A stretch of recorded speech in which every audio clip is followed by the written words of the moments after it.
matters not on the agenda. You want 2 minutes? Yes. Okay. So we will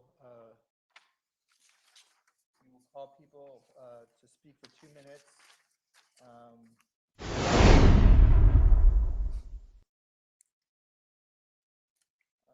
Members of the public. Yes. Mayor, I just want to, just to reiterate the 2 minutes, and hopefully my colleagues agree. I think that once the 2 minutes is up, to be fair to everyone, we have to go on to the next speaker. Good point, Mr. Hampton, and we're asking everyone to stick to their 2 minutes so the council can continue its business, and so we can be fair to everyone. A member of the public shall only address the body during public comment. Members of the public shall direct comments to the body as a whole and not to staff, individual members of the body, or the public. No person shall be permitted to interrupt members of the body, staff presentations, or members of the public. Any person making personal, impertinent, or slanderous remarks about members of the body, staff, or the public, or who shall become boisterous or threatening or personally abusive of the body, staff, or members of the public shall be asked by the mayor, chair to cease and desist such activity and may be requested or required to leave the meeting in the event the behavior continues to disrupt the meeting proceedings. So public comment will be limited. Are we going to limit it to 2 minutes?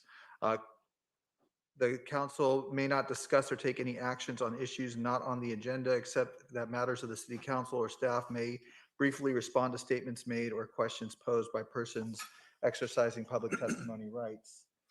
And with that, we will go to the first speaker, Joseph Batista. Donna Sider is not in the meeting yet, so Sarah Eggers will follow Mr. Batista. Mr. Batista, you have 2 minutes. Go ahead. Thank you, sir. I'm Joe Bautista. I live in District 2. Good afternoon, Mayor Gordo and council members. I was asked to help support the congregational land overzoning at tonight's meeting, so I just want to offer a couple of thoughts on that. It's my understanding that right now churches can apply to be rezoned on a case-by-case basis. And I understand that MHCH, Making Housing and Community Happen, as well as other advocates, are advocating for a by right, overlay zone where churches don't have to apply for it individually. So I've been giving this a little bit of thought, and I just have to confess, I'm not quite pro-development. In fact, if anything, I'm anti-development. At the same time, I think in this particular case, it makes sense to give churches that right to develop according to a predetermined formula that I suppose can be kind of hashed out, debated, worked on. And I saw one presentation by Phil Burns, who's associated with MHCH, and it seemed reasonable. I can't remember the exact details, but it seemed like he put a lot of thought into it, and it was fair. But I think it makes more sense to have it predetermined for a couple of reasons. One is just to save money and time, because if we have to do this for each church that wants to do it, right now there's at least 5 churches in Pasadena who want to redevelop their land. It seems honestly like a waste of energy to repeat the process unless there are 30 seconds. Reasons why certain neighborhoods would have special considerations. But I think that's the main thing, is we don't want special considerations for certain neighborhoods. We want to have all of Pasadena in different neighborhoods, different enclaves, have similar standards for density. Whatever that formula is, I think that's just fair, and it'll help spread lower income populations, if I can use that word, to different neighborhoods, which I think is a good thing. Thank you. Thank you. Donna Sider still not in the meeting. Oh, she is. Great. Donna Sider, followed by Sarah Eggers, followed by Heavenly Hughes. Ms. Sider, go ahead. Thank you. 2 minutes. So, can you hear me? Yes. Okay, terrific. I am a 36-year resident of Pasadena, and since becoming a homeowner in District 4, 24 years ago, I've participated in leadership Pasadena and facilitated numerous things in the neighborhood along with at church. So I am also here to support rezoning church land to allow affordability. This is something that I was made aware of because I had served at Pasadena Covenant, where, as you know, our city's bad weather shelter was hosted for 30 years. And some people, of course, do not know they are no longer that place. And so they have had just an escalating series of issues that only highlight, right, the fact that we have many, many people on our streets who do not have a place to live. So, you know, during 2020, when the church was closed, unhoused individuals began to slip past the gates, and word spread that cell phones could be charged at the electrical in the church parking lot. So regularly, several people were camping in the lot overnight, taking bucket showers, you know, being, there was nudity, fire in a dumpster, burglary with stolen property. And, you know, when a trespasser who was found sleeping in the pew was asked to leave, basically they refused and responded violently. 25 So, seconds. We really want to support what MCHC is doing for zoning affordability on church property. We have an urgent crisis. Please, please, please pay attention to what is being offered through our churches. And they've already chosen developers. They've got plans. They just need the zoning changed. Thank you so much. Thank you. Sarah Eggers, followed by Heavenly Hughes, followed by Victor Hodson. Ms. Eggers? You have 2 minutes. Go ahead. Okay, hi, my name is Sarah Eggers, and I'm a resident of Pasadena. I'm a small business owner. I'm a mother of 3, including a 2-month-old that I'm holding in my arms right now. I drive a minivan. I pay my taxes. I patronize lots of local businesses and utilize the services provided by the city. I'm not sure if you, Mr. Mayor, would consider me one of the people that you represent. After hearing your comments last week during the city council meeting, it's not clear just who you do and do not represent. It seems like you're hoping that by dismissing and disrespecting people who call in demanding accountability for the police killing of a young Black father shot in the back and then held down with a knee on his back, that we will go away. And this council will be allowed to continue to have the cozy relationship with the Pasadena police that essentially gives them free rein to terrorize, harass, and kill the very residents that they're supposed to be here to protect and serve. So like others who are calling in weekly to these meetings, we have other things to do than to wait for hours on a Zoom on Monday night, hoping that the council, you know, as the council continues to fail to address this horrific killing and the pattern of harassment, abuse, and violence that it's part of. However, we will continue to show up. I've never spoken at a city council meeting before, but here I am. And I'm here because of your comments last week, Mr. Mayor, because you need to know that the more you try to push us aside, the more we'll show up and in greater numbers until this council takes action. I yield my time. Thank you. Heavenly Hughes, followed by Victor Hodson.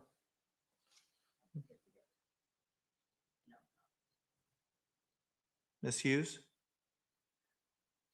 Hello. We can. You have 2 minutes. Go ahead.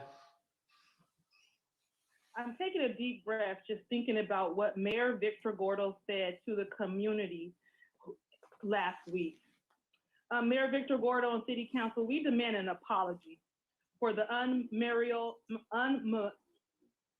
the disrespect. Let me just get straight to it. For the disrespect, the conduct of Mayor Victor Gordo, derating, dismissing the community in our comments.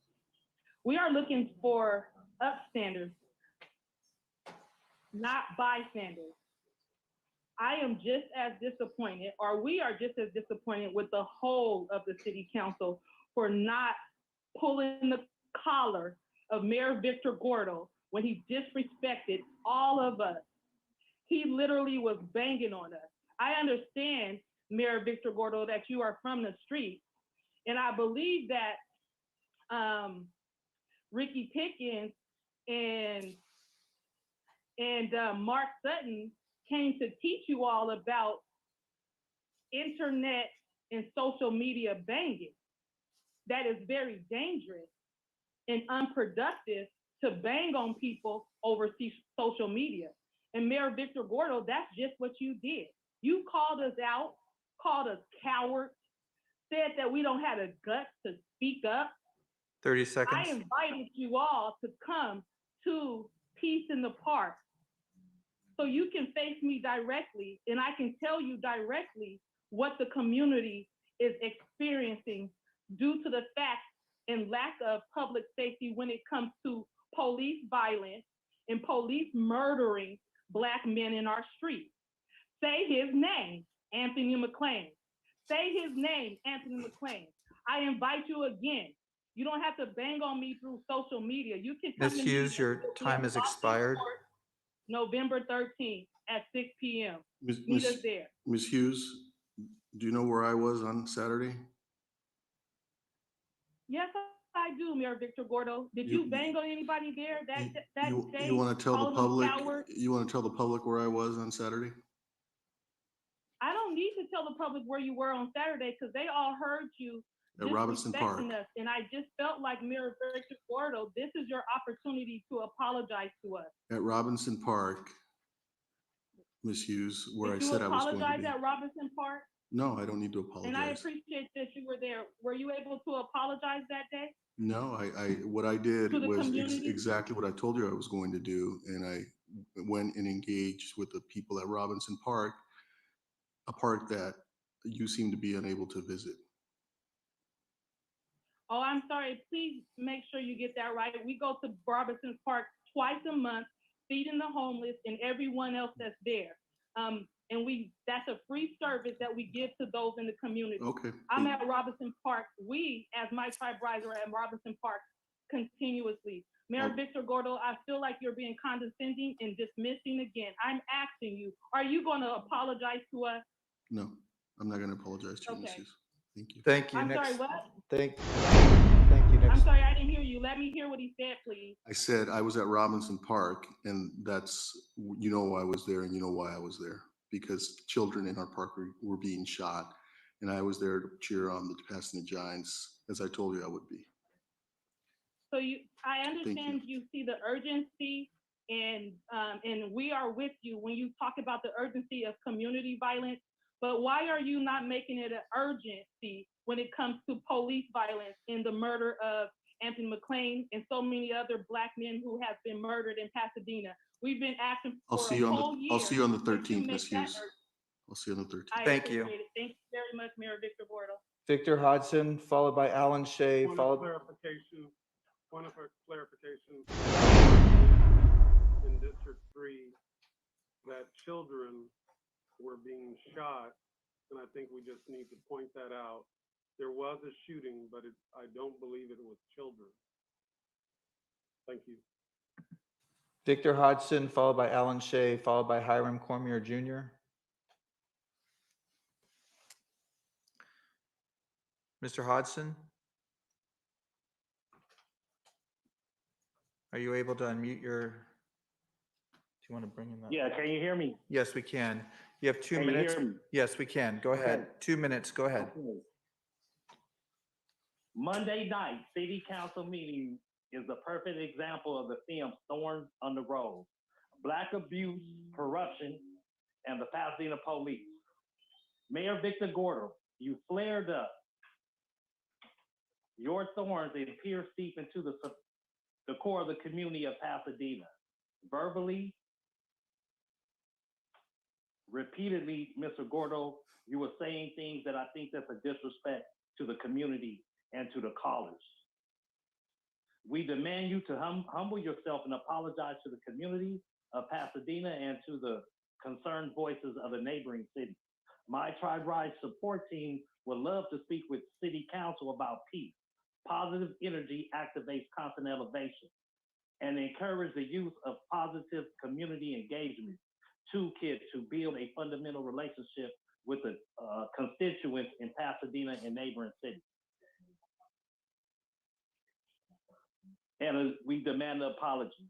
And I would also like to know what's the latest with Anthony McClain. Can City Council give us any update? Is there any updates you could give us to the community? You have 40 seconds left in your public comment time. I'm asking for apology for Victor Gordo, and I'm asking to the city council could give any updates in regards to Anthony McClain. Give agendize it. We're asking. I'm asking. Thank you. No response.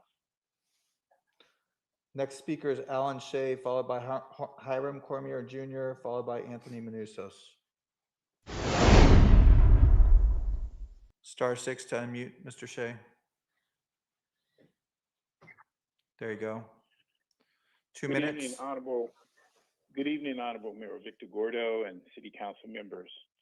As you well know, on our journey of calling you every Monday, it's truly the voice of the community. The things that's really challenging, especially as someone who is a product of Pasadena, from heart to every step I take, it's truly a disappointment, Victor, for you not to adhere to what the community is saying. They are informing you that you were disrespectful. You should not allow your pride or your self-esteem or anything that you have to get in that way. Just understand you have offended the community. It's simple. That's part of the great leadership that you should be demonstrating. I watch you, I support you. I love our Northwest community. I've committed over 12 years of being directly involved with making sure that we build trust, we build accountability. Those things are not being demonstrated by this council member. So that's an eye-opener that you have your community giving you guidance in this manner. And I really believe you should adhere to it. Each and every one of you, each of you members, council members, especially Victor Gordo, and you really need to bring forth a real plan to reform the corruption that is growing as it relates to the city council members, as it relates to the Pasadena 20 seconds. and how it's been handled as it relates to the Anthony McClain shooting. It is very clear. Every piece of evidence from the source itself, which is the video, demonstrates that, and you continue to mitigate it as though it's not a big thing. Use your leadership, Mr. Gordo. Use it. Mr. Shea, your time has expired. Because we want to be. Thank you. Thank you. Hiram Cormier Jr., Manusos, followed by Kat Ross. All right. 2 minutes, go ahead. So, yeah. Fire the officers who killed Anthony McClain. It's plain and simple. We come in here every single week and we tell you that fire those cops who killed that man. It's not right. Like I told you before, you know what I'm saying? I'm pretty sure some of y'all have kids, or, you know, Gordo talks about kids. How do you think children feel seeing their kids killed by cops? What about that part? That's the part of the equation that you miss. And the other part is, while you go to parks, where are y'all before we get killed? Where are the services? Where's the help? You know what I'm saying? It's like, what, 93 million to the Pasadena police for a gang of helicopters to put a nigga in a handcuff, but ain't no jobs used with that money. Ain't no, you know, make the parks better, or no, that money doesn't go to education. It doesn't do shit. It's just put a nigga in handcuffs. It's nothing. So I don't want to hear all that. And your whole, you know, let's show the real face of Pasadena to the world. Y'all talk about constituents and loved ones and who is and who is not from Pasadena. First of all, let's talk about who is from Pasadena. The brothers sitting up in Terminal Bay or Pelican Bay, Terminal Island, Soledad State Prison, the LA County Jail. Those are your constituents. If anybody's a constituent, it will be them. And they ain't got no type of resource. They ain't got no type of help. 30 seconds. On both sides of the trigger, nigga. Where is it at? Where's the help? Fire the cops who killed Anthony McClain. We ain't dealing with opinions. Anthony McClain was running out of his fucking shoes and was shot in his back. That's not an opinion, that's a fact. So it don't matter what the fuck I think, it don't matter what you think. These are facts. And the fact needs to be corrected, because that shit don't deserve to happen to nobody. Especially not no Northwest Pasadena where the black people live at, where half you niggas is too scared to show up before something happens to them. Your time has How about expired. that, sir? Thank Defund you. the police, fire those cops. Anthony Manusos, followed by Kat Ross, followed by Michael Williams. Hi there, can you hear me? Yes, we can. 2 minutes. Go ahead. Okay, first of all, I want to thank city council members who showed up at Throop Church yesterday for a gathering sponsored by POP, especially council members Kennedy, Rivas, Madison, and Hampton. We really appreciate you for showing interest in what we think. Council member Kennedy and Anthony Portantino also expressed appreciation for advocates, for which I am also grateful. Those who speak during public comment speak out because we care deeply about this city, just as you do who are sitting around the dais. Most of us are from Pasadena, but some who speak have been displaced from our city because of soaring housing costs. Some, like Heavenly Hughes, bring food and other necessities to Pasadena's homeless population, a family in our city. It is not appropriate to speak to us dismissively, just as not appropriate for us to speak to you disrespectfully. Having said that, I want to urge you to listen to what the public is telling you. The city has done good things with affordable housing, but we need more, much more. As many have told you, we need innovative ideas like rezoning congregational land for affordable housing by right. The public has made this clear. This needs to happen ASAP. We need limits on campaign contributions. 77% of citizens polled say they want money out of politics. The percentage in Pasadena is probably much higher. The public has spoken loudly and clearly. Listen to your constituents and to the excellent arguments presented by Common Cause. And we also need police accountability, real police accountability. 25 The seconds. savagely beat up Christopher Salou in Altadena 4 years ago have yet to be disciplined. Those who killed Anthony McLean, Kendrick McDade, and Reginald Thomas should have been fired. So I want to just say that you really need to listen to we the people. We elect you, we pay your salaries. You have a right, we therefore have the right to let you know what we think and feel. Let's work together to make our city a better place, a place where everyone is decently and Your time has expired. where everyone feels safe, safe from criminals and safe from misconduct by police. Thank you very much. Thank you. Kat Ross, followed by Michael Williams, followed by Jill Shook.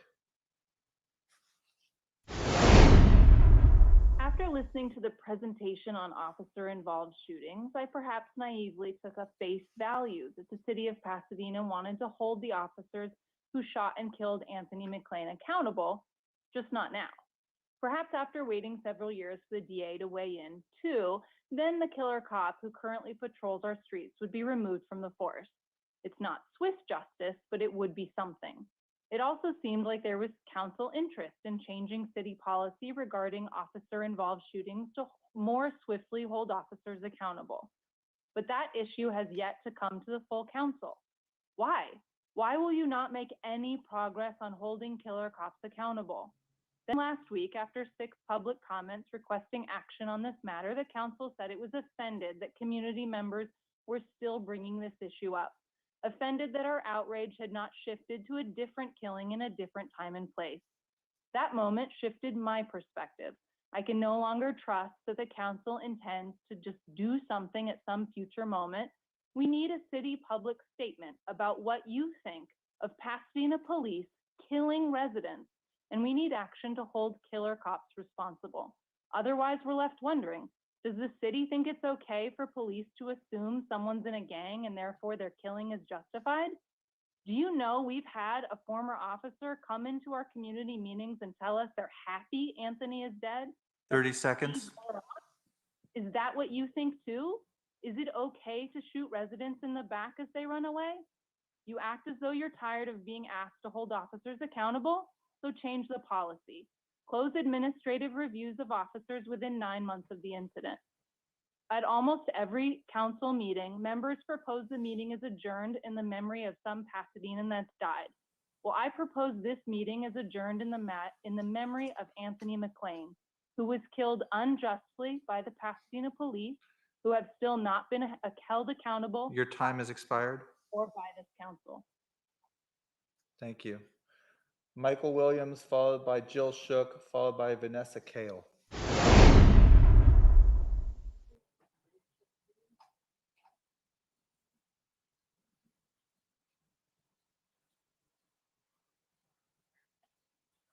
Go ahead. You have 2 minutes.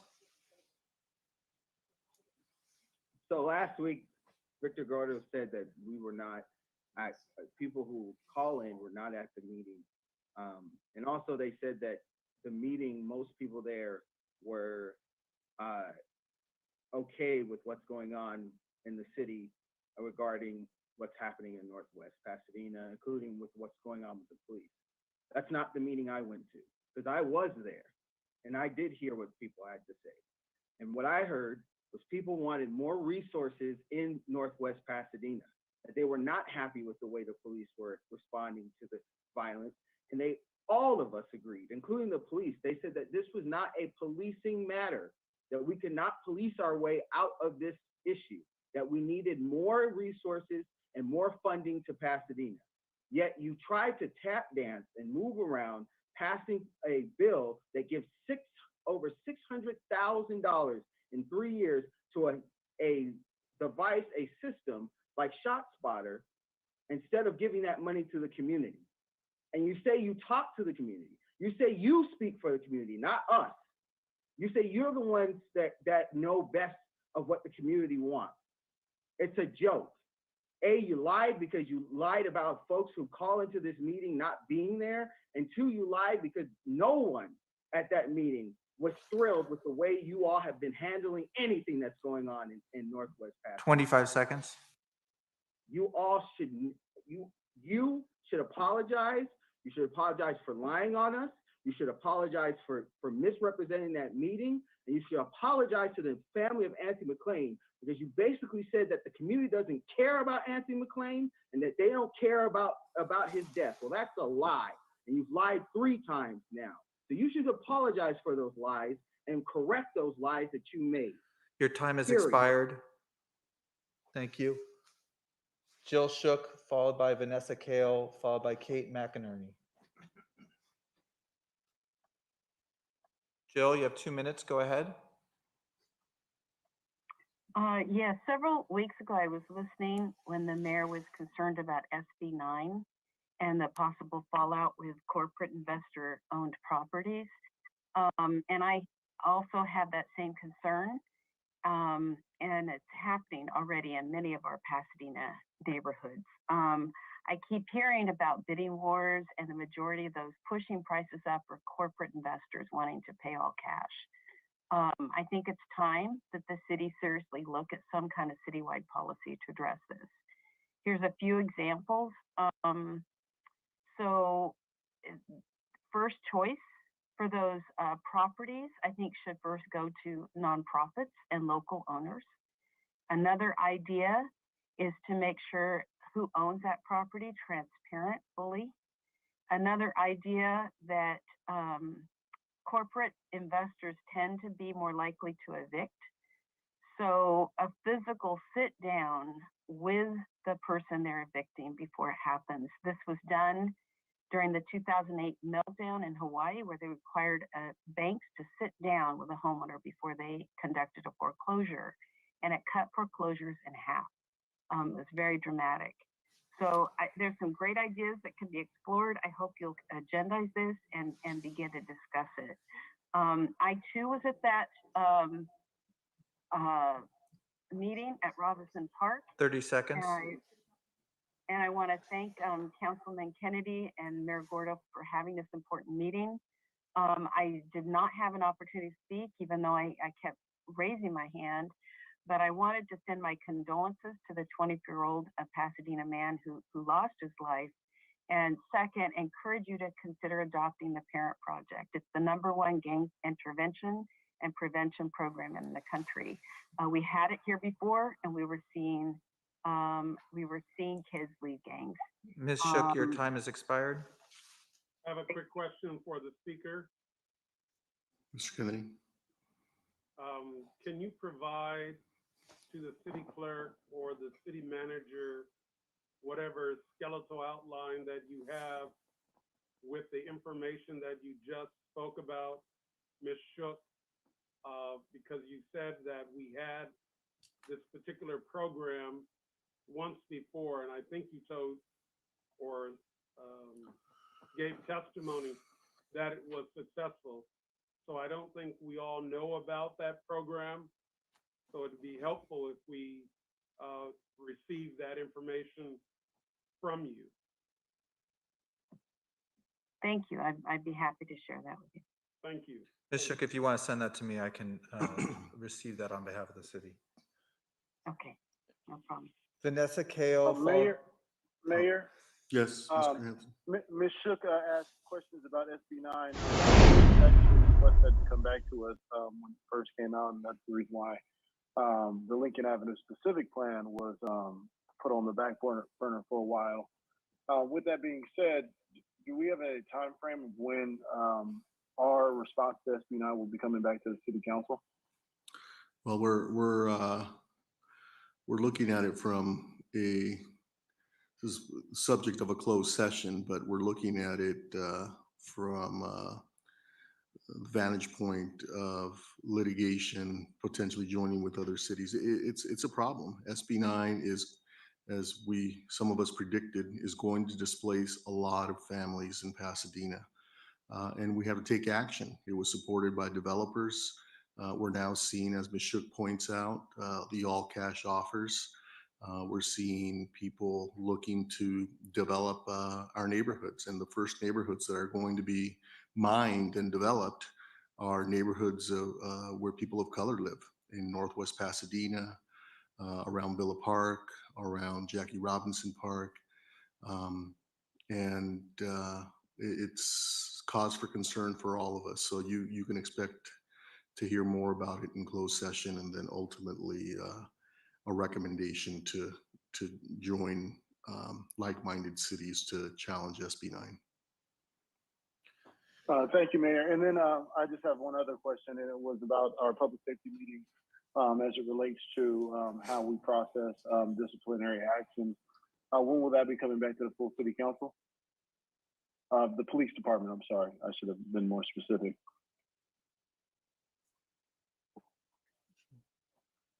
Didn't we already bring that matter forward? We brought it to public safety. Oh, we brought it to public safety. I'm sorry. You're right. You're right. I'm thinking public safety. I probably at the beginning of the year, given our time frame, Mr. Hampton. Okay, I mean, there's definitely an urgency there. I mean, this has been going on for an extremely long time.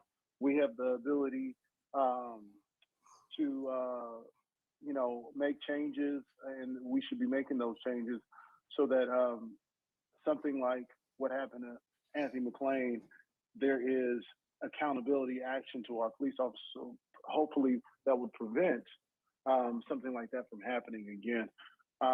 I do agree with the speakers that it has been taking an extremely long time, and it does seem as if there is no progress with the case and how we're going to hold people accountable. In this city, we have had officer-involved shootings, and a lot of those officers, and I'm sure that they have rectified and done what they needed to do after the fact, but they have been promoted, and that doesn't build trust, right? When someone is not held accountable for their actions, that the city ends up paying millions upon millions upon millions of dollars to correct.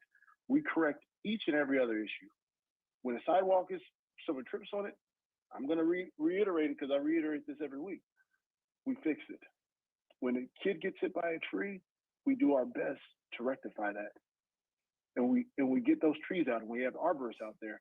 But when someone is shot in the back, we let this go for years upon years upon years, and it's not right.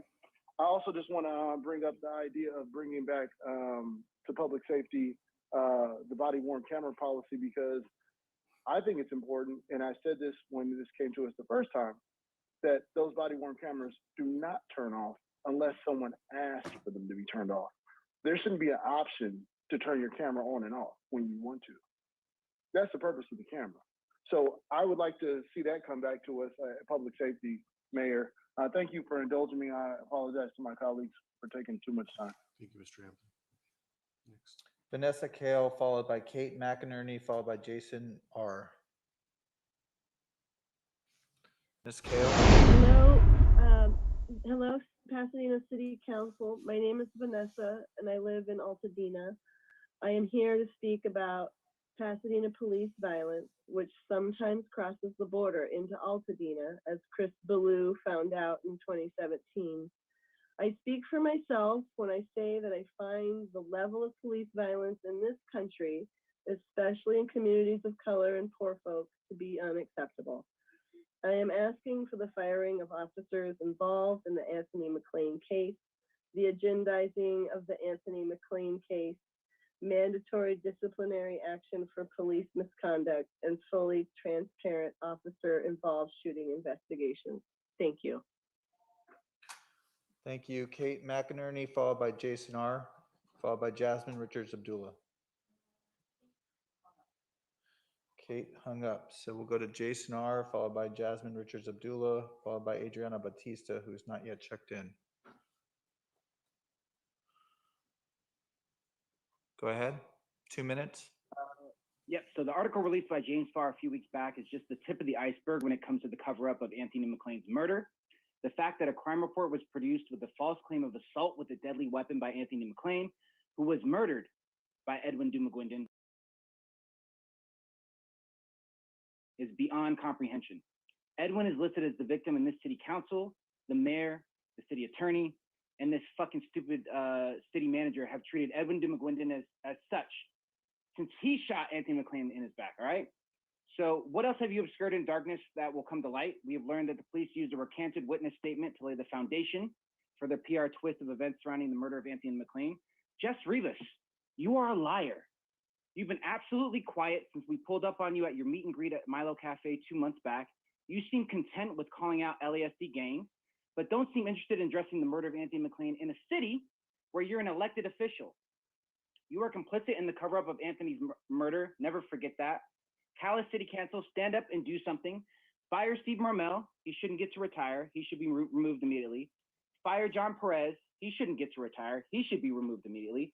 Fire murderer Edwin Dumaguindin and the other pigs who assisted in the murder of Anthony. You have an opportunity now to get ahead of this before you all go down with this sinking ship. And finally, fuck you, Victor. How much money have you received in the Pasadena Police Officers Association over the years? How many times have you defended the Pasadena Police Department's murders from Kendrick Madej to J.R. Thomas and now with Anthony McLean? 30 seconds. That's it. That's it. I'm done. Kate McInerney is back. We'll let her speak. Then Jasmine Richards Abdullah, followed by Adriana Batista, who has not yet checked in. Ms. McInerney, go ahead. Hi, thank you. I had 2 minutes. issues knowing That's okay. the audio. Hi, my name is Kate McInerney, and I am a lifelong resident of Pasadena City Council District 7. I'm calling to uplift the demands of community members and Black Lives Matter to fire the officers who murdered Anthony McLean. I also want to step back and say that I'm alarmed at the disrespect and condescension towards the public and particularly Black community members shown in this meeting, let alone last week's meeting, and the blatant refusal to apologize for this behavior, which is a bare minimum. Firing the police who killed Anthony McLean is also the bare minimum that the city must do to affirm that Black lives do matter, that these are not just words or catchphrases, and that we show respect and humanity to Black community members. Thank you. Thank you. Jasmine Richards Abdullah, followed by Adriana Batista, who's not yet checked in, followed by Ryan Bell, who has not checked in. So we could move to Dan Sharp. Ms. Abdullah.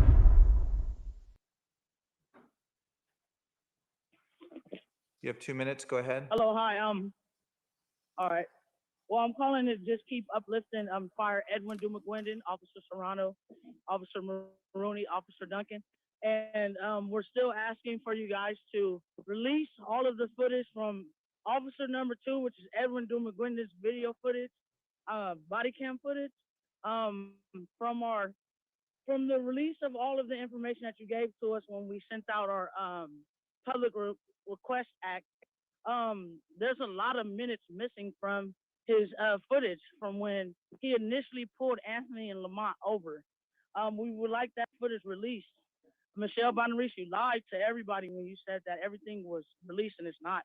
I also want to uplift that although I don't agree with what you said that day and how you said it to whom you said it to, because Carolyn, she does a lot of work with Black Lives Matter Pasadena. She does a lot of work in our community, and she's been helping since 2017. So I don't agree with you saying that to her, but I also would like to thank you.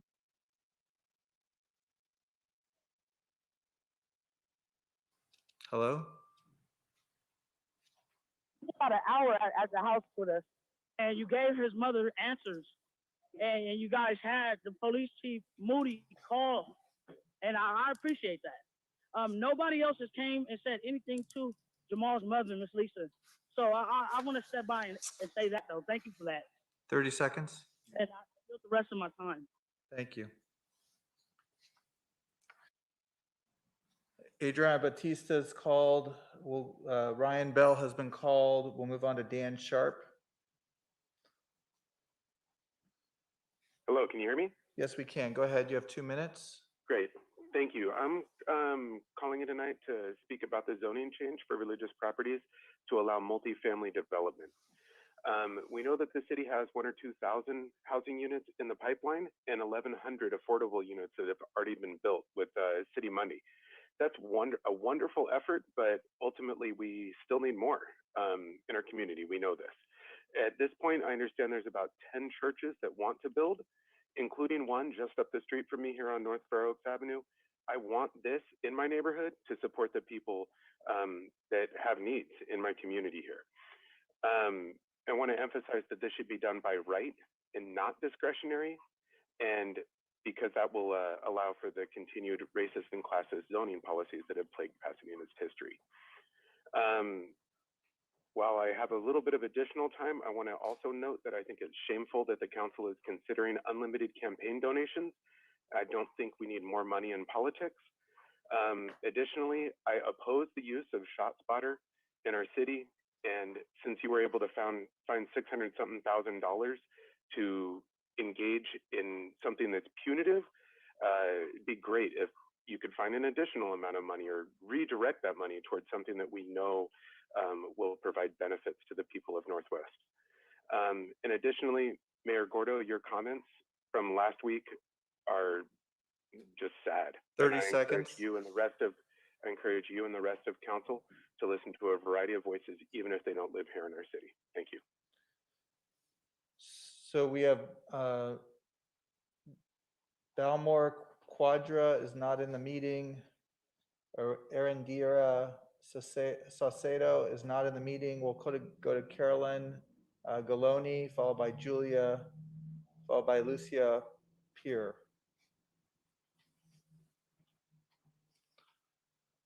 Carolyn, go ahead, 2 minutes. Hi, I'm here as usual to ask you to fire officers that killed Anthony McLean. Officer Dumaguindin, Sereno, Maroney, Duncan, and to agendize Anthony McLean's case. Also release all the footage from the officers involved that night. I get 2 minutes each week to speak to the council. I don't get however long the meeting goes on. I care about a lot of issues. I mean, you don't know, but I pretty much live in Pasadena. I mean, I may have a house over, but my children go to school in Pasadena. I go to Pasadena, and I don't need to justify that. I care about a lot of issues, but I choose to plead with the city council each week for the city council to take action regarding the Anthony McLean killing. I'm pleading to you to have the same urgent response to the heinous police killings as to community violence. And I hear the community asking each week for you guys to do the same. And I hear your Pasadena community asking you to put the money into preventive programs. And I heard them say that when you voted for ShotSpotter too. And I hear them saying that tonight. Preventive programs and jobs so that we don't have to go to urgent meetings. And so that we need to talk about the Pasadena Police Department's brutality. 30 seconds. Speak out against police brutality and murder. I mean, did you think it was outrageous and insulting for people around the world to speak out against the murder of Mr. George Floyd and demand justice and the officers be called and indicted? No, I don't think you did. Would anyone ever say that? And this is the same thing. This is the same thing. Anthony McLean was murdered by police officers. The whole world should be here. Ms. Galoni, your time has Calling you expired. every day. Thank you. Julia, followed by Lucia Pierre, followed by Yvonne Trice, but is not checked into the meeting, followed by Maya Iningo Anderson, also not checked into the meeting. Let's bring in Julia. Julia, *6 to unmute.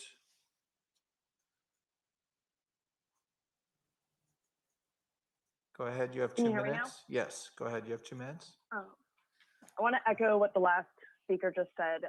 I've been thinking a lot about how Anthony McLean is our George Floyd, and it is such a shame that it is like not the entire world here, but it is your entire community. We are paying attention to this. This is something that is important. It's been every caller on this. You guys have to act on something. This is insane. I'm a teacher, and I can't get out of my head that I could have potentially taught him. He was so young, and he was a father, and he was shot in the back, murdered in the back, and nothing has been done. Sure, it's really nice to talk about doing this and like talk about doing the right thing, but there has to be action. It cannot take more time.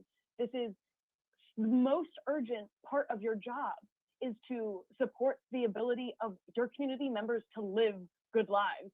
He was murdered. That opportunity was taken from him and his family by people that you can fire. It's a shame that they can get, it is so horrific that they can get raises. That is horrific that we allow that type of promotion. I'm like appalled at what leaders like you show to my students. I'm appalled that they have you to look up to at some point. There's going to have to be so much unlearning. 30 seconds. You should all be ashamed of yourselves. This man was murdered and you are doing nothing. Your inaction speaks so much louder than any of the talk that you're wasting our times with. It is unbelievable. You should be ashamed of yourselves. His name was Anthony McLean. Thank you. Lucia Pierre, followed by Yvonne Trice, who is not checked in, Maya Inigo Anderson, who's not checked in. So we'll turn to Mary and Toma after Ms. Pierre. Go ahead, 2 minutes. Hi, I am a resident of Pasadena and I work in Pasadena. And I am here to join the chorus of voices demanding accountability for the murder of Anthony McLean, beginning with the firing of the officers who murdered him. This is the first meeting that I have attended of the Pasadena City Council, so I was not here to witness the mayor's remarks last week, but what I've seen and heard this week has apparently been an echo of the disrespect toward the community, and specifically Black community members. And every day that this council does nothing to fire those officers and create some amount of accountability for the murder of Anthony McLean, you underscore that disrespect. So I yield the rest of my time, and I hope that this council does something, namely firing those officers. It appears that the only public comment speaker that we have left in the meeting, I'll call the names of the people who have submitted cards but are not in the meeting: Yvonne Trice, Maya Inigo Anderson, Mary Toma, Debbie Tannenbaum, Furman Rivera, Yvonne Quintero, and so we have Camille Lewis. Ms. Lewis, go ahead, you have 2 minutes. Please unmute. Ms. Lewis? Okay. Okay, 2 minutes, go ahead. Yes. There should be justice for Anthony McLean. Can you guys hear me? Yes. Go Can ahead. you guys hear me? Yes, we can. Go ahead. You have 2 minutes. Okay, yeah, there should be justice for Anthony McLean. Fire the officers that murdered Anthony McLean. This has gone worldwide. Oh my God, everybody knows about the city of Pasadena not do anything. Like, Steve Mermel should be fired. He should not be able to retire September 2nd. You are the worst city council ever. Are you going to do anything for justice for Anthony McLean? Oh my God, this is wrong. Every week we're here to do something, do your job. We want justice for Anthony McLean. Fire the officers that murdered Anthony McLean. You're so useless. Oh my God. Oh, you're like the worst. Thank you. Are you gonna do anything? Do something. Thank you. There are no more public comment speakers on matters not on the agenda. So Debbie Tannenbaum, Furman Rivera, and Yvonne Quintero are still not checked in. So we can move on to the consent calendar, Mayor and Council. Okay, let's move on to the consent calendar. Is there a motion on the consent calendar? I'd like to pull item number 1 I don't vote yes on it, but I just want to pull it. Item 1 is the contract with Metro Patrol to provide security services at the Jackie Robinson Community Center. That'll be held. Is there a motion on the remainder of the consent calendar? So moved. Moved and seconded. Let's have a roll call on the consent calendar. So Mayor, Council, the City Clerk's Office received 1 letter providing comments and stating concerns regarding item number 4, that the current outdoor dining setup and the concrete metal barricades extending into bus zones preventing safe bus access, and recommending that the city consider more alleyway dining like in Old Pasadena. So with that, that correspondence was posted online, distributed to the council as part of the record for item number 4. So we have a motion and a second for the consent calendar, except for item 1. Councilmember Hampton? Yes.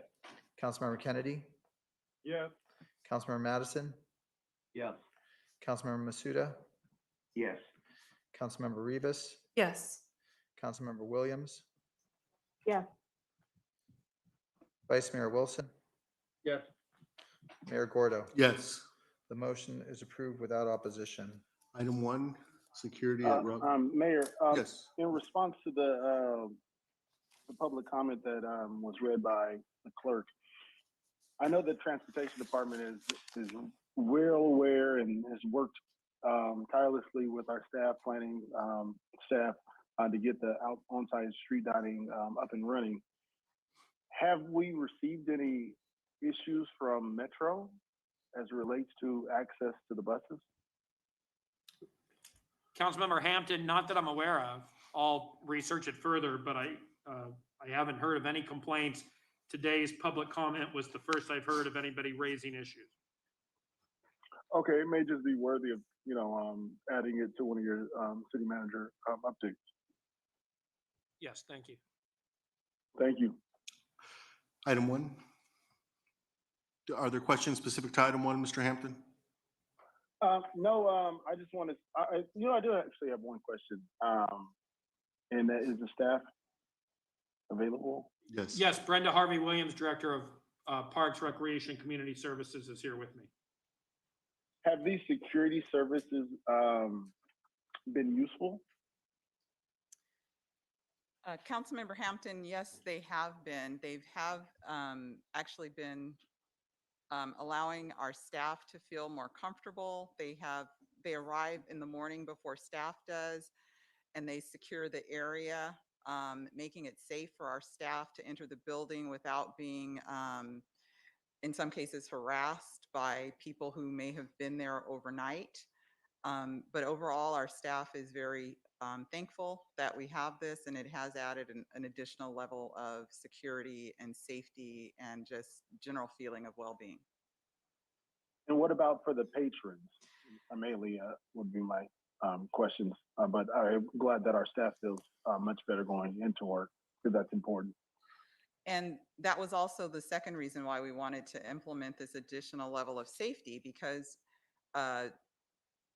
in September, we reopened the center and allowed the public to once again enter. A lot of our customers at the Jackie Robinson Community Center are seniors. They come for our classes there. It's a popular location, and we have not had any concerns or complaints from our senior patrons who have been accessing the center. And we will soon be adding back some youth programming to the center as well. So we also wanted to make sure that the conditions were safe for those people to use the center.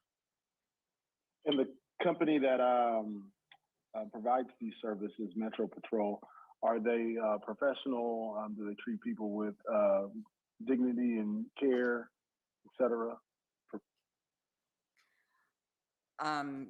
Yeah, we haven't had any, I mean, you know, people who they might be removing from the area, I don't know if they would agree that there is a way to kindly remove them, if you will, but they have been successful and we haven't had complaints. Okay, and that's good. And are these security guards, are they armed or unarmed? They are unarmed. Okay, thank you.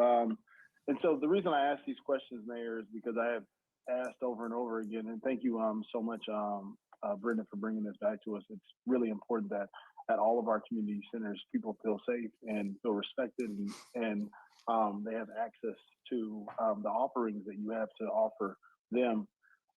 The reason I flag this is because I've asked again, and I will ask again, that I think that this model should be duplicated at all of our parks.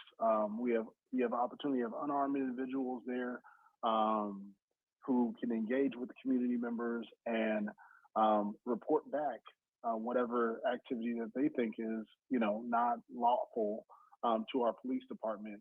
And it takes the patrolling or punitive nature of, you know, working at a park site away from those that want to go to the park but kind of feel like, you know, I don't want to necessarily go to the park because I don't feel safe, or I don't want to necessarily go to the park because I think I'm going to get stopped and frisked by the police.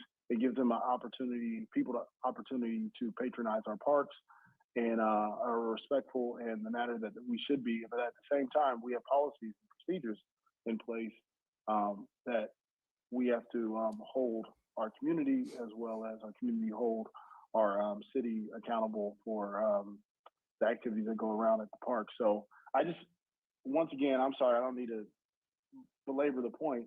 I would like to see this come back to the council for all of our parks to receive security guards, or at least the parks that staff feels is necessary.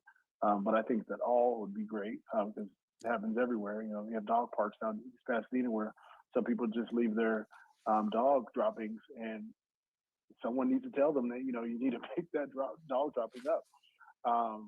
And there's other issues, et cetera, in the parks. And I think that it just brings another level of security, but also it activates our parks.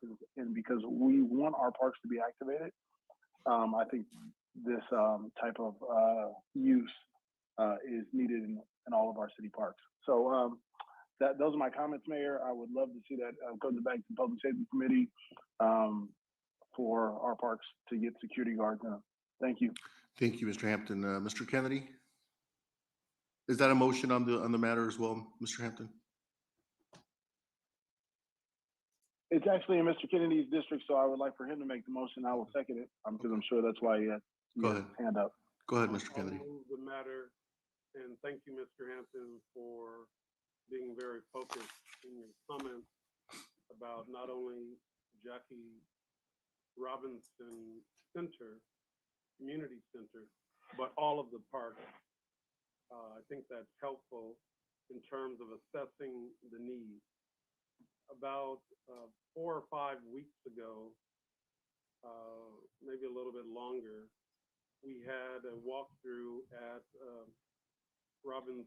Jackie Robinson Center, Robinson Park, all the way over to Morton, and Brenda Harvey Williams and her staff participated, as well as the city manager, health department, housing department, code enforcement, top police personnel, and we're seeking a comprehensive response to the issues that the mayor and most of my colleagues are aware of. And I think we are making progress. It's slower than all of us would like, but it is progress. And I want to applaud staff for moving forward on the recommendations that were developed in terms of improving the situation, both on the east side of the street and the west side of the street, and also going into the neighborhood, because there are some issues on Spruce Lane with parking, urination, trash, etc., that needs to be addressed. And the city manager committed to taking a look at Morton between Mountain and Hammond, see if we can come up with some other solutions. So with that, I would just like to commend staff on this part of it, which is just one measure of us moving forward, and thank you for this part of it. And much more is needed, and I recognize that, but we are making progress. Mayor. Thank you, Mr. Kennedy. Motion and a second. Is there a, actually, let's take a roll call. Mr. Hampton was the second, correct? Yes. Okay. On the motion, a second to approve staff recommendation, Councilmember Hampton, Yes. Councilmember Kennedy, Yes. Councilmember Madison, Yes. Councilmember Masuda, Yes. Councilmember Rivas, Yes. Councilmember Williams, Yes. Vice Mayor Wilson, Yes. Mayor Gordo. Yes. Motion is approved without opposition. Next. We have completed the council's agenda and are ready to go into closed session. We do have public comment on closed session items A and C.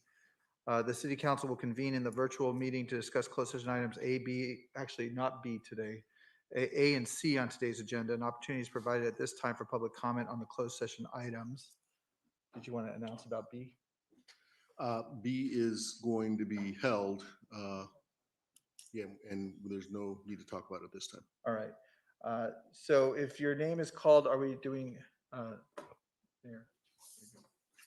Mayor? We're doing 2 minutes for the closed session. If you're called, you can speak on any of the closed session items when your name is called. Mayor? Sorry. Yes, Mr. Hampton. I'm sorry, before we go into closed session, I just wanted to make mention that this past weekend there was a RBOC led event, and I forget the name of it, Head in the Clouds, I believe. There were quite a few issues as it relates to Head in the Clouds, but I know that was the first time Whirlpool has done something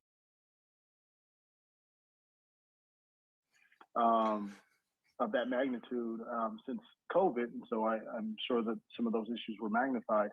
But in my ride along with Daryl, as I always do when we have events at the Rose Bowl, I take a ride along just for traffic, noise, concerns, etc.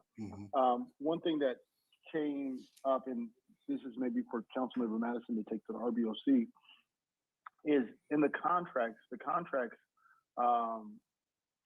relay on a frequency of A, which is treble. And so you can't have a frequency of A go above 80 decibels for 15 minutes consecutively. I think when bringing that contract back, we should look at level A sound and level C sound, which is the bass. And the bass is what traveled. And of course, we had a Marine level over this weekend, and that wasn't helpful either. It kept a lot of that bass within the area. I felt the bass up at my house, and I don't live that close to the, I mean, I live close enough to the Rose Bowl. Yeah, I do live close. But I felt a lot of that in my house, and a lot of issues on the west side, but as well as the east side we had over the weekend. I believe there were a significant amount of complaints from the west side and the east side. So I know that next week we have the Rose Bowl coming back to us, asking us to increase the amount of events. I just want to make sure that it's on the radar that I'm going to be asking these questions when it comes back to us. That for me, quality of life is extremely important for our residents. I understand that there's going to be events at the Rose Bowl, and I think everybody that lives around here understands that. But it shouldn't be that detrimental to their well-being, their just day-to-day sleep, etc. So thank you for indulging me, Councilmember Madison. I just would like for you to have a gander at that and really look at the base piece of it. Thank you. Like I said, I hear you loud and clear, Mr. Hampton, no pun intended. I was in touch with Rose Bowl staff, RBOC staff over the weekend as this was unfolding, and we're very attentive to it. So, but I appreciate your specific comments, and I'll make sure they get passed along. And those... I also wanted to commend our police department and the fire department, especially in light of what happened in Houston at their festival. Our fire department, Rose Bowl staff, and police department handled that large crowd and maintained it in a way that everybody walked out of there safely. And last time I checked, which was yesterday at 8 o'clock, there were no arrests made at that concert last night. So it was very well managed. And I just want to applaud the efforts of our fire, police, and Rose Bowl staff. Thank you. Thank you, Mr. Hampton. Yeah, and on the issue of the base, I can tell you the Rose Bowl RBOC staff is very in tune with that matter. Mr. Kennedy? Mayor, this is a question I want for a future meeting. Shall we have the speakers first? I'm sorry, say that one more time, Mr. Kennedy. Mayor, what I would like to discuss normally at the end of our open session meeting, you ask, are there any agenda items for the future? So I'm wondering, did you want to hear from the speakers first? If this is The speakers are closed session, so all public stuff, all regular. The speakers are for closed session, so any regular open meeting business would happen before those speakers. Yeah. Okay, fine, thank you. Last week in open session, I requested that the process for selecting the next city manager be agendized for closed session this week. It was not, and there could be a lot of reasons why it was not. I'm raising it again because the city is obligated under the rules of CalPERS to commence this process before bringing Cynthia Kurtz aboard on December 6th as interim city manager. Pension rules are very strict that a CalPERS retiree cannot receive a pension and work for local government except under specified circumstances. The city council adopted a resolution in that regard, committing to an active, publicly posted recruitment process. We have to have more than just posting of a paper. It's not an active recruitment process, and we need to get this moving. Otherwise, the city stands to put itself and Mrs. Kurtz in a difficult position with CalPERS, especially if our performance is audited. We owe it to the city and to Cynthia to proceed in good faith with an active recruitment process before she becomes interim city manager. Therefore, I hereby move that the city manager recruitment be placed on the agenda for closed session at the next city council meeting to discuss the selection of a recruiter, finalizing the job description, and discussing whether the council wishes to appoint a subcommittee to work on the selection. That's a motion I'd like. If we can get a second on it, I hope.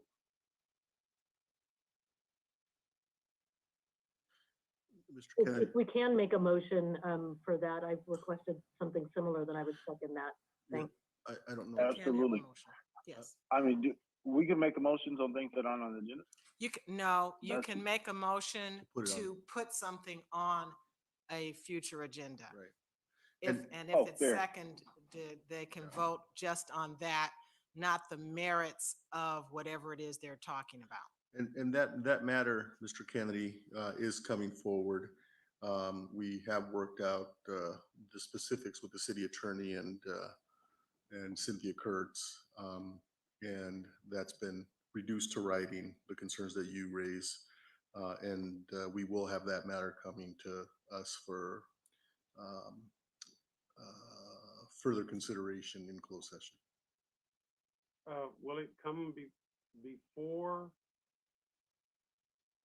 the interim city manager comes on board? Because I think it's required. As interim city manager, yes, not as the extra help position that we've engaged her in. So we're very cognizant of the issues that you raise. I've consulted with the city attorney, and we've consulted with PERS and our outside counsel, and we're pretty comfortable that, and with Ms. Kurtz, importantly, we're pretty comfortable that the process we've selected is good to go. And so I'll agendize, as I've stated before, the matter to come to closed session for all of us to weigh in on the process going forward. Do you have a date, Mayor? Hopefully before December 3rd, November 22nd. Thank you. Okay. So the commitment is that this matter will be heard in closed session November 22nd, so all of your colleagues can weigh in as well. That's what we're planning for. Yeah, it would have to be for December 3rd, Michelle. Yes, so it has to be before December 3rd when she. What has to happen before December 3rd is the commencement of the recruitment process for the regular city manager position. So we'll come on November 22nd to close session. So There's no my meeting on concern- on November 29th. Sorry. So my concern, Mayor, I thank you for the commitment. That'll be on the 22nd. My concern is just that all of the colleagues would have an opportunity in the closed session before it's announced in open session of what they believe everything needs to look like. And I haven't spoken to all of my colleagues, so I wouldn't know. But certainly I think you, as the head of our city, would want to know. And I think I have some comments that may be helpful in the closed session. Yeah. That and we will have direction to release an RFP to select a recruiter who will then work with the interim city manager and the city council to select someone. So all of that will come on November 22nd. Whatever the process May be, it may or may not be. That's an example of what it could be. What does that mean, Michelle? I'm just saying, the council could, in its discussion, come up with various approaches to a process. And I'm just saying, he's not committing to a particular one, but that's an option of what could happen. Okay, so. The council will determine that in closed session. Okay, understood. So does that make Ms. Williams the motion mute? Move. Is that the correct term? Well, I think, could we still make a motion? Because I think it would be, I've been getting a lot of questions on this. So if I could definitively say to someone, it's coming on the 22nd, would people mind if we did a motion to have it come on the 22nd? Well, then I call the question then. So your motion changed to the 22nd from the 15th? The motion remains the same. I just put it as a date certain, the 22nd. Yeah, the 22nd in closed session. Yeah, I'm fine with that. Yeah. So the motion to place the matter on closed session, city manager recruitment on November 22nd, 2021, moved by Councilmember Kennedy, seconded by Councilmember Williams. Councilmember Hampton? Wait, hold on, there's Excuse me one sec. Mr. I had Madison. a comment. Mayor, my understanding is that matters can be placed on the agenda either by the mayor or by a motion of the council. Right. I thought I understood the mayor to say it is on the agenda or will be when the agenda is released for November 22nd. So I'm questioning whether a motion is necessary. I don't think that it is, but if it allows us to move the meeting forward without any more complications, I'm happy with it. But we do have to have it on the 22nd in order to have it appear before December 3rd, because there's no meeting on the 29th. So I think as long as we're aware of that, that's what, 2 weeks from tonight. Yeah. I'm just questioning the efficacy or need for a motion if the mayor is representing that he understands the exigency and it will be on the agenda when the agenda is released. Not sure what making a motion will accomplish. Madam City Attorney, is there some benefit to having a motion of the council? A motion of the council is an action item that would provide that is what's supposed to happen. A commitment by a person is a commitment. So I don't think it's required, but it's certainly allowed. And if it's voted as a direction, that would be the direction. If it doesn't pass, then the mayor could still put it on the 22nd or some other day. Yeah, it'll be on the 22nd. It has to be on the 22nd in order for us to comply. But you could just go ahead and vote to see what the council's decision is. Well, again, I'd hate to start a precedent of making motions to put things on the agenda. Sometimes we have to do that because there's a legitimate disagreement about, among the council. But here, where the mayor has indicated in good faith that it'll be on, he understands the reasons. I think the mayor has the prerogative to set those agendas, and I'm concerned about the precedent. So. Roll call. Yeah. Councilmember Hampton. Yes.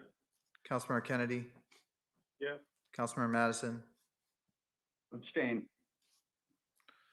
Councilmember Masuda. Yes. Councilmember Rivas. Yes. Councilmember Williams. Yes. Vice Mayor Wilson. Yes. Mayor Gordo. Yes. The motion passes 7 in favor, 1 abstention. Okay. Mark, may I change my abstention to a yes?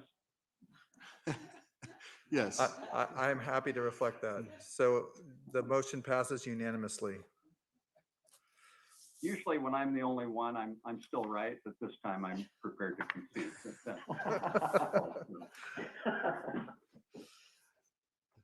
So should we move on to closed session public comment? Yes. Okay, so the first speaker actually in the queue was Jane Ward, followed by Heavenly Hughes, followed by Alan Shea. We have 7. Hello, council members. It's me. 2 minutes. again. Go ahead, Ms. Ward. I am a mother of an 11-year-old son. Could you and, just state which, sorry, could you please state which closed session you're talking about? C, it was the third one. Thank you. Thank you. As I was saying, I'm a mother of an 11-year-old son. And I was involved with racial justice issues before I became a mother, but it was really by loving another human more than I had thought was possible that I felt more deeply the horror of the way that our criminal legal system disposes of Black people, often Black young people, as if their lives don't matter. Anthony McLean, as a result of the Pasadena Police Department's knee-jerk racist fear, is now part of a list of beautiful souls, from Emmett Till to Trayvon Martin and Breonna Taylor and Tamir Rice and Michael Brown and Kendrick McDade and J.R. Thomas, all of whose lives were stolen by police officers who saw a threat where there wasn't one and who shot first out of fear of Blackness. Rather than take a pause and assess the scene the way that police do when white men are holding guns or running or even staging an insurrection at the Capitol. Edwin Dumaguindin shot before using his prefrontal cortex. Instead, he used his reptilian brain, his amygdala, his fear response. And doing that cost Anthony his life. So it needs to cost Dumaguindin his job. 30 seconds. Because when you're holding a deadly weapon and you're pointing it at a resident who you pulled over for a minor infraction of a missing license plate, no matter what you think about Black people or gang members or anyone else, part of your job description should be knowing how to use the rational part of your brain. One last thing about my son, he knows all of your names. He does a perfect impersonation of Mark's roll call. These meetings are the soundtrack of his every Monday night. And he said tonight, I hope they'll soon do the right thing so you don't. Ms. Ward, your time has expired. I hope so too, I said to my son. Thank you. Thank you. Heavenly Hughes, followed by Alan Shea, followed by Michael Williams.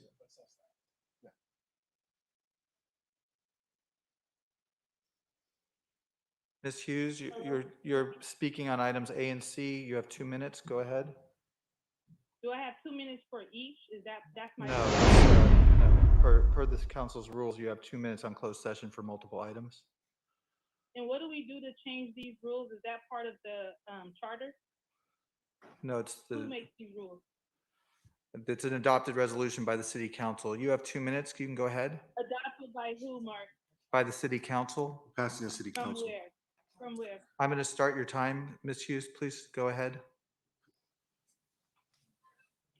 First, I want to say thank you very much, Councilmember Tyrone Hampton, for joining us in Altadena to hear the voices of the residents of Pasadena and Altadena as we activated Peace in the Park and played a game of Smush Ball, a game invented by First to Third. I thank Pasadena Black Pages. I thank Altadena Surge. I thank Interfaith. I thank Housing Happy. I thank CCC and all the different organizations that are about racial injustice and addressing racial injustice. Mayor Victor Gordo, are you purposely attempting to bring division within the community by implying the community can't be concerned about police violence and community violence? You obviously have chosen to ignore police violence. Community care includes all violence. We must be proactive to avert all violence. I believe item A is about personal evaluation, and Mayor Victor Gordo, when it comes to, and Steve Mermel and Chief Perez, when it comes to evaluating you all in regards to the murder of Anthony McClain, epic fail, because you guys have ignored it for a whole year, refusing to take action. 30 seconds. We appreciate the emergency action of John Kennedy and those who were involved with addressing community violence. We ask you to agendize police violence. We ask you to also make that an emergency, because that also, Mayor Victor Gordo, is killing Black people in Pasadena. Please don't pick and choose which type of murder is okay to address. And please, again, we demand an apology.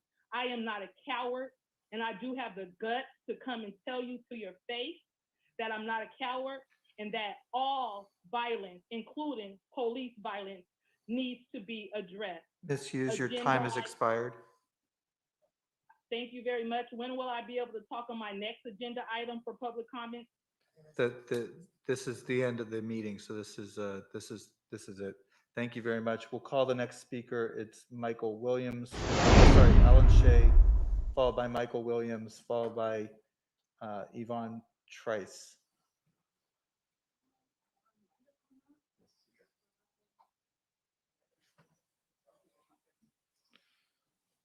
Mr. Shea, can you unmute?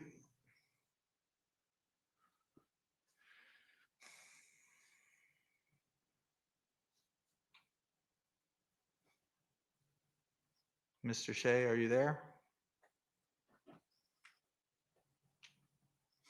Okay, Mr. Shea is not here. Can we go to Michael Williams? followed by Yvonne Trice, followed by Hiram Cormier Jr., followed by Kristen Petherbridge.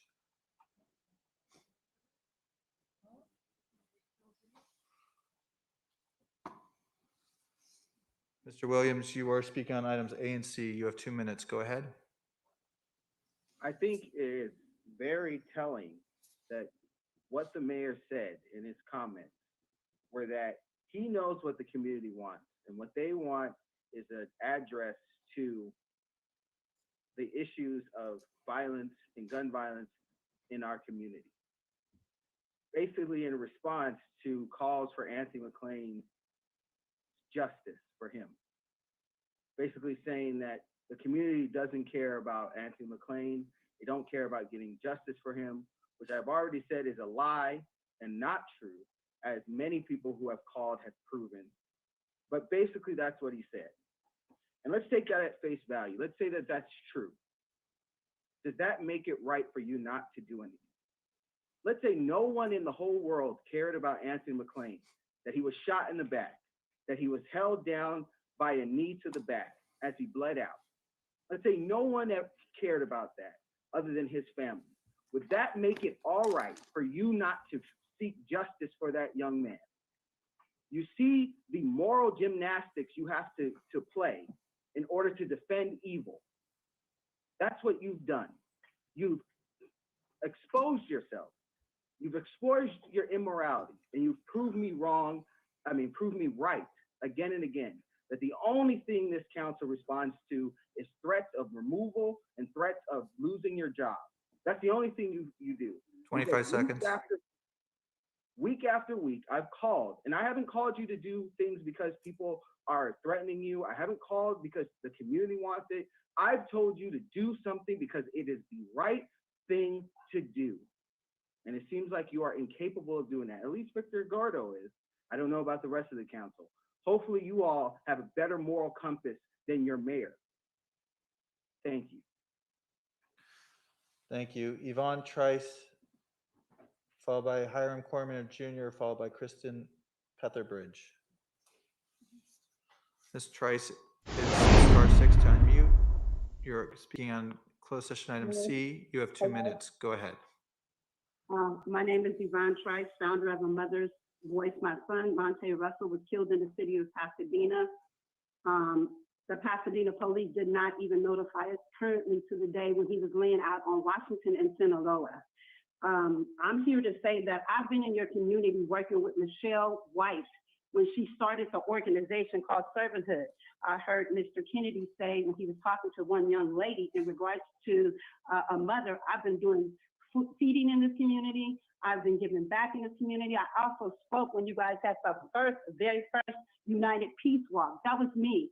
Lack of communication. No one looked at me. No one heard us. My family, I've been here 25 years. And in the 25 years, I've wrote to the city council. I wrote letters, mothers who wrote letters. Our voices wasn't heard. There's no humanity for us. When I lost my son, I had to go outside of your city, not because I wanted to, Mr. Gordo. I was there. I love Pasadena. I did a lot there. And Mr. Gordo, I'm a mother of a murdered child in your city. That's so disrespectful for you to say because I was on Zoom. I wasn't able to make it, Mr. Gordo. We're still grieving. We're still grieving with no answers from you guys. But I'm still doing community work.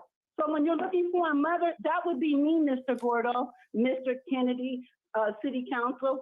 Steve Merle, I wrote you over and over and over. And you guys have not, your detectives that had my baby's case, you guys promoted him. And he never talked to my family at all. Never. Still today, and you promoted him. How is that? We have a family, no humanity for mothers who lost their children, regardless of how we lost them. Mr. Gordo, we deserve an apology. I'm asking you as a mother's voice for my son that lived in that city, and I've done a lot in your city, and still today. Please apologize. Thank you. Thank you, Ms. Trice. Hiram Cormier Jr., Kristen followed by Kristen Petherbridge. Yeah, what's up? 2 minutes, go ahead. Yeah, fire the officers who killed Anthony McClain. Fire the officers who killed Anthony McClain. Fire the officers who killed Anthony McClain. You know, last week and this week and every week, y'all talk about your constituents and what they matter. Or now apparently they don't. Y'all talk about how much you care about them, but it's funny. You show up after shootings, do your whole political rant, do your whole rounds and all that, disappear into your disregard a few weeks later. But the thing is, though, the people that you communicate with on a daily basis in Northwest Pasadena tend to be Black. Well, if you do, they tend to be Black, they tend to be brown, and that means that those people on a statistical average are disproportionately impacted by police brutality, lack of housing, and all the other things that people call in about every week, and that people do not have the privilege of pretending don't exist in Pasadena, like Gordo articulated last week. You are so smart that you are so articulate that you will tell us precisely how ignorant and foolish you really are. That means that if one of these people that you profess are your constituents are killed by the cops, you will sit here and do the same shit to them that you did to Anthony McClain, to Chris Ballou, and to all the other people 30 who seconds. don't even have a name because y'all refuse to recognize them, who have been impacted by police brutality through either a bullet or a sentence or something else, like a drug planting. You know, what about black on black crime though? 108 guns or so to the police chief's wife. But what about crime in the Black community in Northwest Pasadena? How about this? How about you stop creating environments where that happens?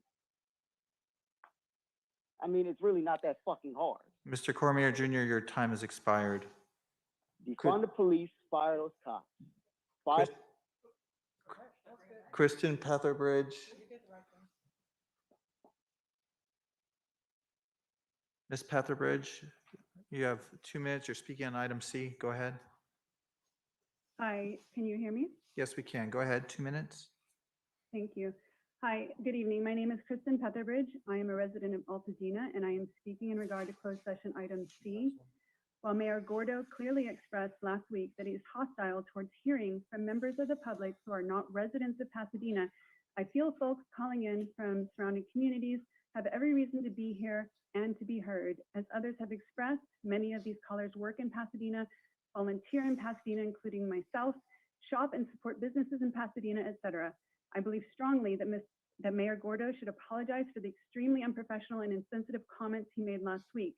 I also want to echo the sentiments and the comments regarding the urgent need for the city of Pasadena to take immediate action toward justice for Anthony McClain, who was murdered by Pasadena police, as expressed earlier this evening, as well as over the past year. I support the request for Pasadena City Council to agendize the Anthony McClain case on the public agenda and agendize review of the officer-involved shooting policy. In closing, I would like to ask each council member to consider which side of history are they choosing to be on in regards to the Anthony McClain case. I would also like to invite any council member who is still undecided or hesitant toward taking immediate action on justice for Mr. McClain to please connect with us at an upcoming Showing Up for Racial Justice meeting. Thank you. Thank you. That completes public comment on the closed session and Okay. on the rest of the agenda. Thank you. Before we adjourn into closed session, let me just say that I do believe everyone is entitled to their opinion. You're just not entitled to speak for people that you don't represent. You can state that, listen to it, but remember something. We are elected to represent everyone in this community. Those of us around the dais. You know, and I would challenge people again from outside of the city, take a tour with me of this city. It's much more diverse than you believe or understand that it is. I challenge you to take a walk with me at Villa Park and speak to my constituents en español y pregúntenles qué es lo que los preocupa a ellos. What is it that concerns them? Take a walk with me at Robinson Park, as I did on Saturday. Walk with me to the home of, and my heart goes out to the young mother who joined us today, but walk with me on Summit Avenue in English and Spanish and talk to the people who live on Summit who lost a young man here last Monday, as all of you were pretending to speak for that young mother. And it's just not right. And so, I challenge all of you to join me in that walk, in that tour of our city, to understand the diversity of this city, not just cultural diversity, but language diversity, economic diversity, all of the things that we see here in Pasadena. And then finally, let's work together. So many of you have come here and injected division. You've come here and said that you've made racial comments about members of this council that I objected to, and I'm going to continue to object to. I'm sorry that, 40, 50 years ago, there wasn't someone here in this seat that would say to people, you can't just come in here and throw the N-word around. You can't just come in here and say, that based on the color of their skin, you believe certain members of the council view the world one way, when I know that to be different. And so I am going to speak out because I am in this seat now, and I'm not going to allow it from residents or anyone else. That may work in the faculty lounge somewhere, in some books, but it doesn't work in Pasadena. Thank you. So we'll go ahead and. Mayor, can I make a comment? Go ahead, Ms. Williams. Really quickly, thank you for your leadership, Mayor, on this issue and in serving our constituents. And you definitely have our support in that. Thank you very much. Thank you, Ms. Williams. With that, let's adjourn into closed session. So the City Council will recess into closed session to discuss items A and C on today's agenda. Thank you.